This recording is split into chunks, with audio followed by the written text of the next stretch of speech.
Um bom dia, tudo bem com você? Deus abençoe mais uma vez a leitura desse texto, desse livro, e que mais uma vez o Espírito Santo possa falar ao seu coração. Mais uma vez eu seja usado pelo Senhor para de alguma forma falar ao teu coração através da leitura desse livro, da nossa devocional.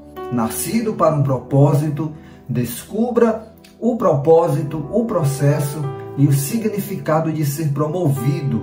Esse livro é de Bill Johnson, editora Chara. Na leitura passada, nós vimos aqui como Deus fez a transição de Davi para Salomão. E que coisa maravilhosa foi essa transição. Como Deus nos traz lições maravilhosas da forma como Ele realiza o seu plano, o seu projeto aqui na Terra. E hoje nós vamos continuar com a leitura do capítulo 11, que nós estamos lendo, da terceira parte deste livro, que é Os Perigos da Promoção. E o capítulo 11 fala sobre o desafio da bênção. E hoje nós vamos ler Livre da Mediocridade. Sim, livre da mediocridade.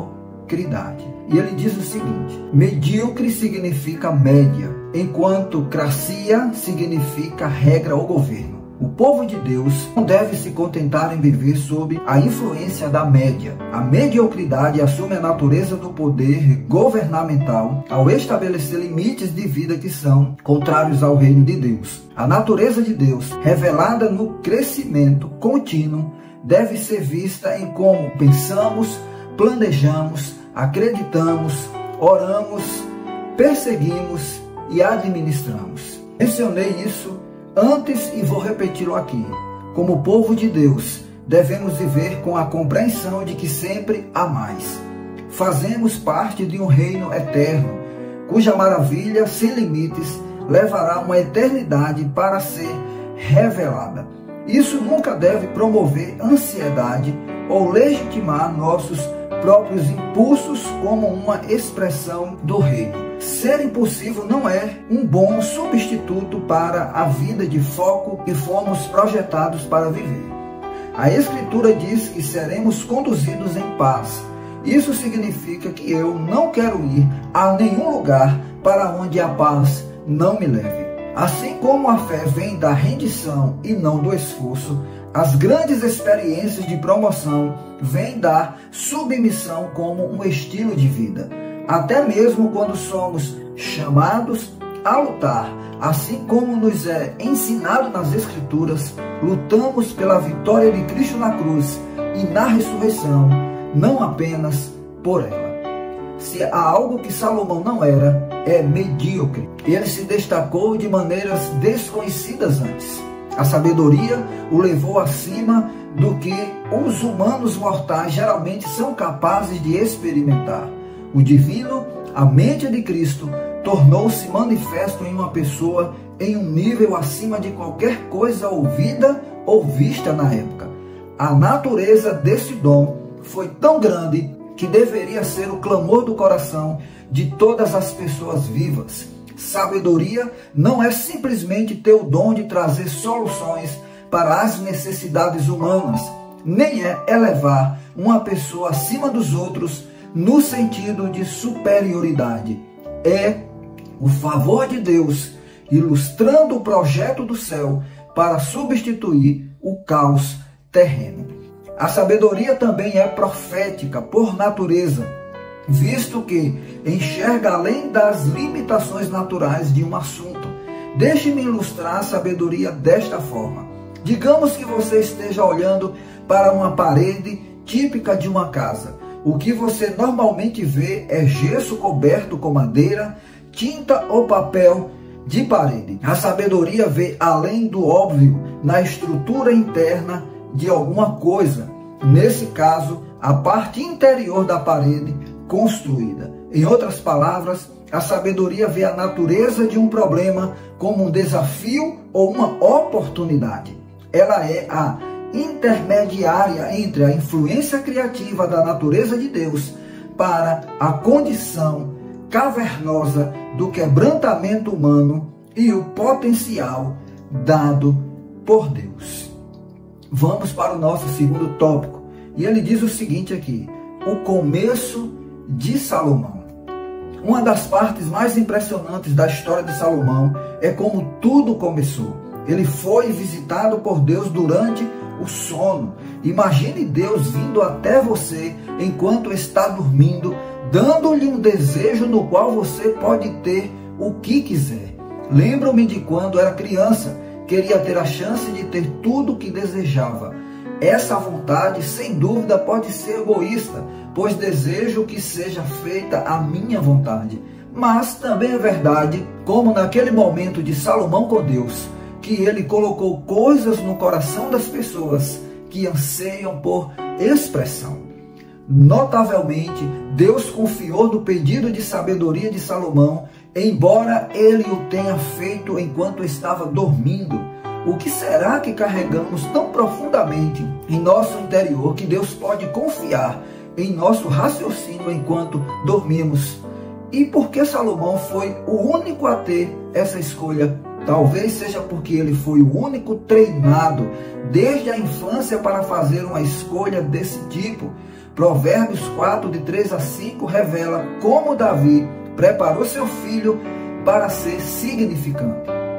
Quando eu era menino, ainda pequeno, em companhia de meu pai, um filho muito especial para minha mãe, ele me ensinava e me dizia: apegue-se às minhas palavras de todo o coração, obedeça aos meus mandamentos e você terá vida.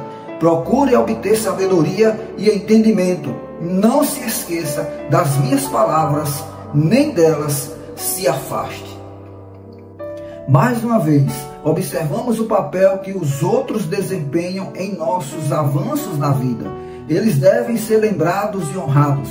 Davi preparou seu filho para esse momento. Eu me pergunto se Deus teria sido atraído a Salomão para lhe oferecer um desejo, porque ele sabia que ele era o único treinado para tomar a decisão certa. Possivelmente, obviamente, não somos robôs programados para tomar as decisões certas. Deus se faz vulnerável porque nos convida a uma jornada relacional onde a nossa vontade influencia o resultado das coisas. Nesse caso, Salomão respondeu à oportunidade com uma escolha brilhante. E você pode ver todo esse relato, para esse vídeo não ficar muito longo, em 1 Reis 3, de 3 a 5, nesse texto Deus fala com Deus fala com Salomão em sonho. Amo essa história e tenho grande respeito por Salomão. Também fico triste por ele não ter notado as coisas que deveria ter visto no início da sua jornada. Seu clamor por sabedoria foi impressionante, mas ele foi criado por um homem da presença de Deus. Davi foi um homem que valorizou a presença de Deus acima de tudo. É fácil dizer que valorizamos a sua presença, mas essa realidade deve ser medida pelo preço que pagamos para obtê-la e protegê-la. Cada um de nós tem a medida da presença de Deus que estamos dispostos a guardar zelosamente. A história de Davi revela o seu apetite por Deus, a sua disposição de parecer tolo na busca da sua presença. Sua vida revela como ele o valorizou o suficiente para fazer com que as vidas de todos os sacerdotes girassem em torno do privilégio de ministrar a ele 24 horas por dia, 7 dias por semana. Isso é conhecido como Tabernáculo de Davi. Se Salomão tivesse aprendido esse único valor de seu pai, ele poderia ter evitado uma grande dor de cabeça para si mesmo e para a nação que ele servia.